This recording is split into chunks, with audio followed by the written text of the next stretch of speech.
Salut tout le monde, on se retrouve pendant ces vacances de Noël pour ma vidéo des résolutions pour la prochaine année à venir et même pour dès maintenant en fait, parce que voilà, je me suis dit que j'avais envie de prendre des nouvelles résolutions et d'essayer de me tenir à quelque chose sur des points précis, et je me suis dit pourquoi je devrais attendre le nouvel an avant de lancer ces trucs alors que je peux m'y mettre dès maintenant.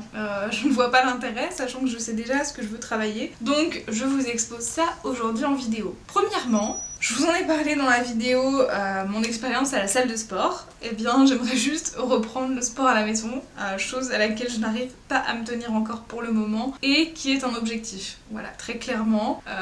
L'objectif est de passer d'un 42 à un 40. Ce n'est pas extraordinaire, on en conviendra, mais c'est un objectif. Voilà, c'est un niveau de quelque chose. On va essayer de le tenir et donc de reprendre en main l'alimentation et de continuer à faire attention dans le côté suivi diététique, parce que j'en suis à un stade où je peux pas trop avancer parce que je suis bloquée par la gestion du stress, et aussi je pense à un gros problème avec l'eau. Faut que j'en parle à un médecin et que j'aille chez un médecin en janvier, parce que je suis en train de prendre conscience qu'il y a peut-être un souci à ce niveau-là. Genre je passe ma vie à boire, je passe mon temps à aller pisser du coup, et vraiment genre si je ne bois pas tous les quarts d'heure, j'ai soif, vraiment. Et je ne pense pas que ce soit tout à fait normal, parce que vraiment je me relève la nuit pour boire et aller pisser, peut-être au moins 2 voire 3 fois par nuit dans les pires cas, voire plus, je ne sais pas, mais bref, mieux vaut pas savoir. J'ai pas encore compté combien de litres d'eau je buvais par jour, mais il faut que je le fasse pour me rendre compte, parce que j'ai l'impression que c'est trop, et ça fait longtemps qu'on me dit que je bois beaucoup, et oui, c'est normalement cool de boire suffisamment d'eau. Moi j'ai jamais eu le problème de me dire je ne bois pas assez, mais peut-être que l'inverse est quand même présent, donc à vérifier. Point numéro 2 est en réalité le point numéro 1. Parce que c'est vraiment, au-delà de tout le reste, le number one sur la liste des trucs importants cette année, et en général en cette période, c'est de rien lâcher, de bosser, de réviser pour le concours.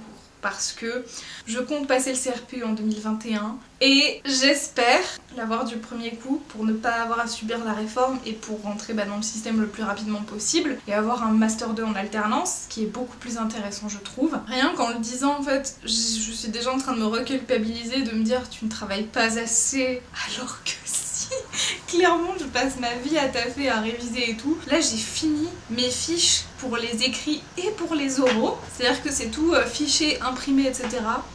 Ça semble dingue. Je n'ai plus qu'à finaliser mon dossier de mise en situation professionnelle et réviser, faire des entraînements concours, bachoter encore, et entre-temps valider le Master 1. Donc suivre les cours, etc. Mais voilà, c'est vraiment l'objectif, j'ai l'impression que c'est l'objectif d'une vie en fait. Et ça fait depuis la fin de licence 2 que je ne vis que pour ça. Enfin, ça s'est intensifié depuis la licence 3 et le Master 1, mais vraiment là on est à un stade où des fois je me dis mais il faut que je respire, il faut que j'apprenne à faire une pause. Mais c'est dur parce qu'après on reculpabilise, on se dit il faudrait que je travaille, et c'est pas grave si on fait des sacrifices quand on sait pourquoi on travaille et que ça paye, donc j'espère.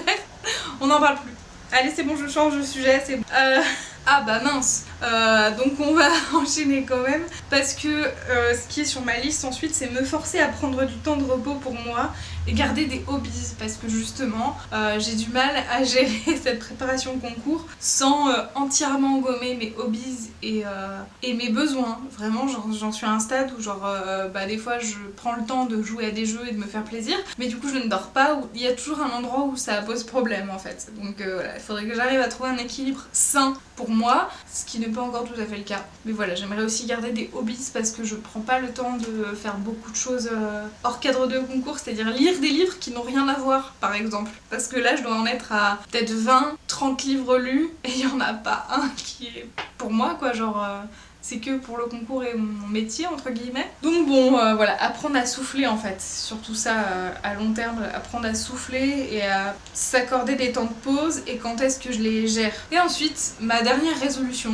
parce que mieux vaut pas en avoir 15 sinon on peut pas tout faire. Déjà là ça me semble assez ambitieux comme projet, et c'est en lien du coup avec l'idée de faire plus de hobbies. J'aimerais en particulier faire plus d'activités manuelles, me permettre de faire de l'argile, de tester des nouvelles choses dans ce domaine là, de la peinture, de la décoration, du tissage, pourquoi pas, reprendre peut-être la Fimo histoire d'écouler le stock de Fimo que j'ai à la maison, hein, donc voilà, vraiment développer ce côté créativité qui me manque un petit peu maintenant que je suis complètement plongée dans les cours. Donc voilà, c'est un des objectifs et j'espère pouvoir m'y tenir et le réussir et prendre du plaisir à travers ces activités, voilà. C'est tout donc pour cette vidéo. Je vous encourage à réfléchir dès maintenant aux choses dans votre vie que vous aimeriez améliorer, sans forcément vous dire de prendre des résolutions de nouvel an. On n'a pas besoin d'attendre le nouvel an pour prendre des résolutions, très clairement. Et voilà, c'est peut-être des petites choses, mais peut-être déjà les noter sur un bout de papier pour avoir une trace écrite de ce que vous vouliez à un moment donné de votre vie, et pour peut-être plus tard retomber dessus et me dire ah c'est vrai j'ai pas fait ça, j'ai peut-être refaire attention un peu plus, bah c'est déjà ça de prix quoi, donc voilà. J'espère que cette vidéo vous aura plu et on se retrouve, j'ai peur de dire très vite ou bientôt maintenant parce que je ne sais plus, vous l'aurez vu en septembre on n'a pas eu de vidéo, ces derniers temps j'ai repris à peu près correctement mais on ne sait pas jusqu'à quand ça va durer puisque là on repart sur le deuxième semestre avec les partiels, puis le concours en avril, donc voilà, je préfère ne plus m'avancer, il va falloir que je change cette autre vidéo parce que c'est plus possible. Donc voilà, prenez soin de vous, ciao ciao.